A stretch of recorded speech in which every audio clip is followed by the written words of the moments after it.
Hello beautiful souls, how are you all? I hope you're well and feeling peaceful, flowery, light and healed. We come to a timeline of Chiron now, who is making us, deal with our triggers we've buried inside. And mine was my parents. It was to do with, being there at their bedside when they passed away. And I deeply regret that, and I have shed a few tears over that. So yes, you will be triggered on certain issues that lay unconscious in your soul.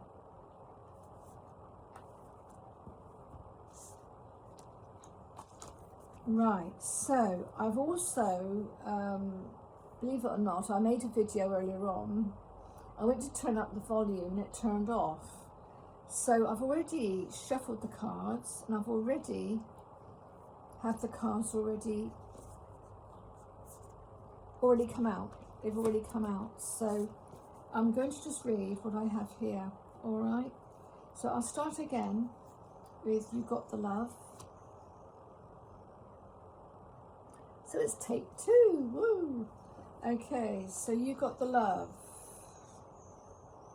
You got the love. I've heard of that. There's a song, isn't there? You've Got the Love. I can't think what it is. You got. It's in my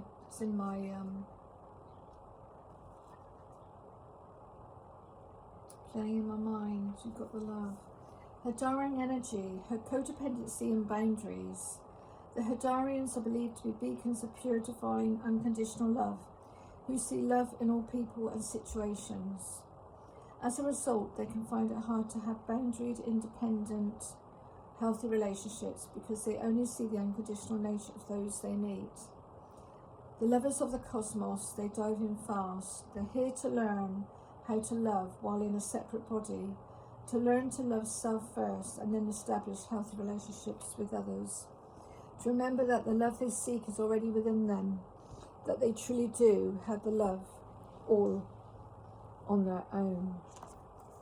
The message of this card is to review the ways you may need to establish healthier boundaries. Perhaps you're in a codependent relationship in which you may be losing your sense of self. It's common for starseeds to dive deep into relationships, particularly with those who feel safe and familiar at a soul level.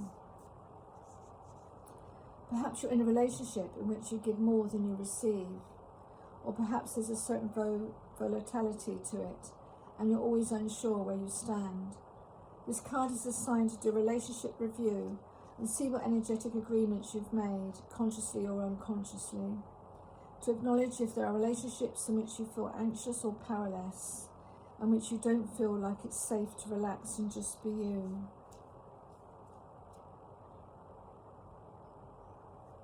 To assess if there are any places of inadequacy,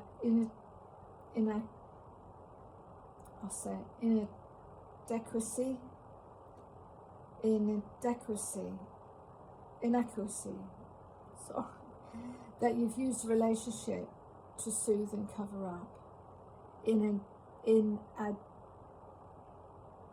I can't say it, sorry. Inadequacy. That's a hard word to say. Do you lose yourself in relationships? If so, how? How can you develop a deeper love for yourself? Inadequacy. I think I'm getting there.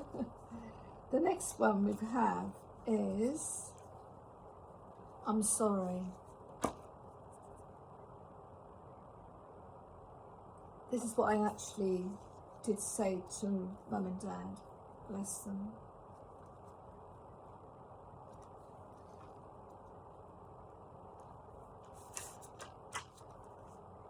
We're living in divisive times when we're hurt and triggered. We tend to see things as a personal attack rather than an opportunity for healing. If we're to find true peace and unity, we need to drop our defences and see things outside of right and wrong. As souls, we intrinsically remember unity and yearn for it here on earth. Perhaps this is why it feels so painful when we experience the opposite. But it's crucial to remember that we simply can't bypass reality and pretend that unity, love and forgiveness are here. This is one of the greatest challenges for star seeds. To bring about unity, we must first acknowledge the ways in which both we and the world have been divisive, personally, ancestrally and collectively. The shadows, hate wounds, separation, severing wrongs and sadness.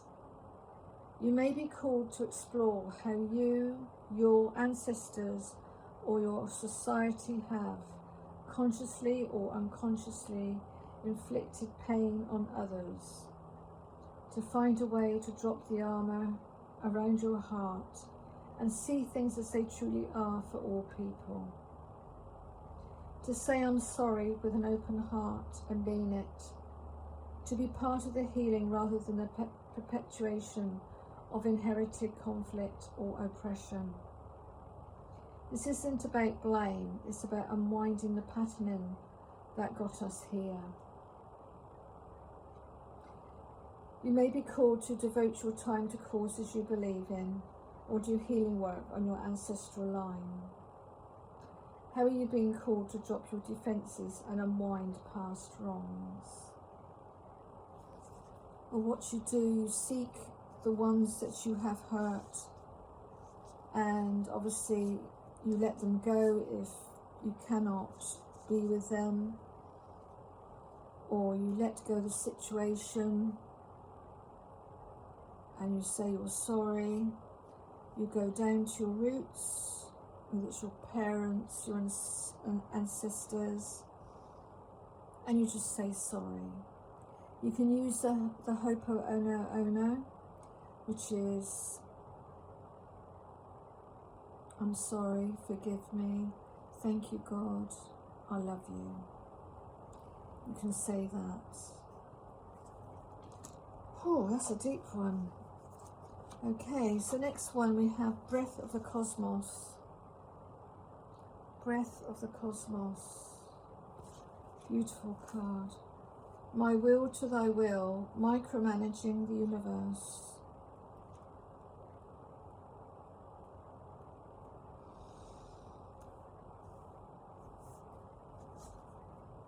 When we rely only on our own will, we're micromanaging the universe and resisting the natural flow of life. We're not trusting the mysterious breath of life. We're rejecting the great cosmic intelligence and relying instead on our personal strength. When we do this, we find ourselves attempting to bend things to our will. We spend our time forcing, pushing, and living from a space of trying to. Everyone around us can feel it, and the universe can too. You're being called to stop micromanaging the universe and trust the breath of life, to surrender to the greater will that God has for you, to move from my will to thy will. When you surrender to the greater will of life, you begin dancing with the rest of life. So I'm just trying to get it close so you can hear.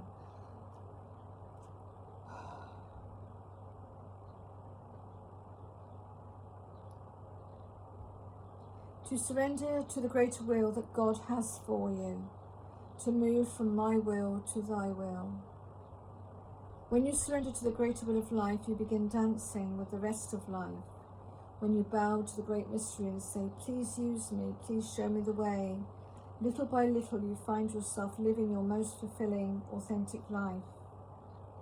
When you surrender your personal will, when you relinquish control and release the way you think things should be and surrender to the greater will, you find yourself being led.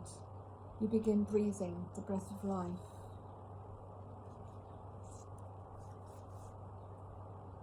Your mantra is, I'm willing to stop relying on my own strength and personal agenda and instead surrender to the breath of life.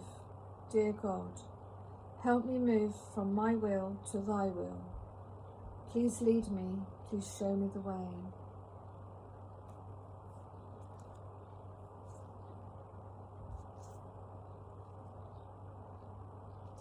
We have loosen your grip. This is the next card. We've got one more card to follow. Coping mechanisms, density, addiction, let God in.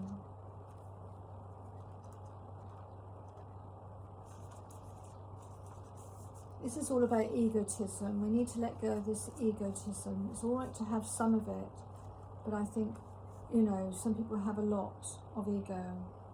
We need to let that go. We're cyclic beings, and Mother Earth teaches us how to be human every day, with the coming in and going of the tides and seasons. If you're clinging to anything, you're resisting the natural flow of who you are. The things we cling to are so often those we most need to let go of. The food, the substances, the relationship, the job, the people pleasing. The things we cling to often cover up our most vulnerable space, the part we're most afraid to leave empty, the part we guard and don't let grace into, but by keeping that space covered with something that doesn't serve us or clinging to it, for fear of not staying of its own accord, we prevent ourselves from receiving the things that will, A Course in Miracles tell us. Whatever we've leave empty, grace will fill, and the Buddha said, you can only lose what you cling to. Indeed, both are true.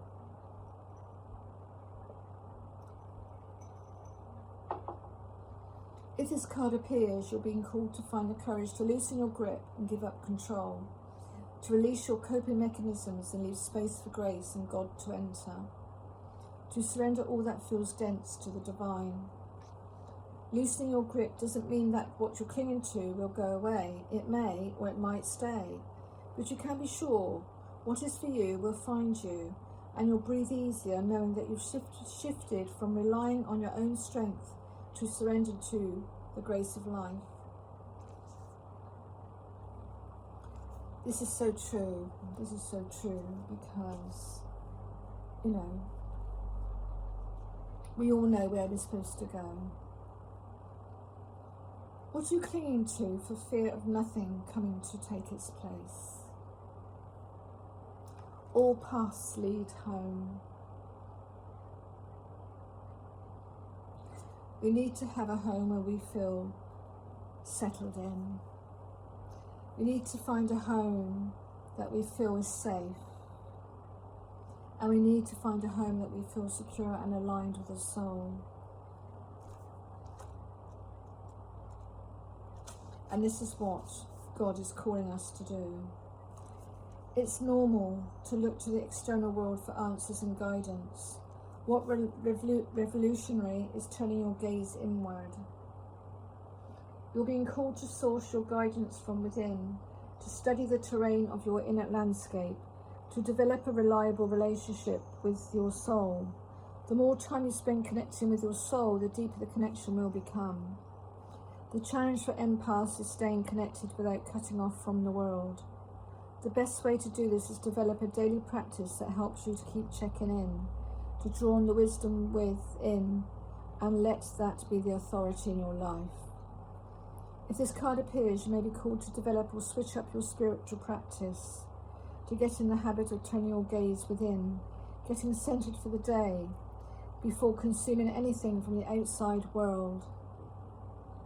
To start from a feeling of at homeness, and throughout each day to find simple ways to keep coming home. This doesn't mean switching off from the realities of today's world.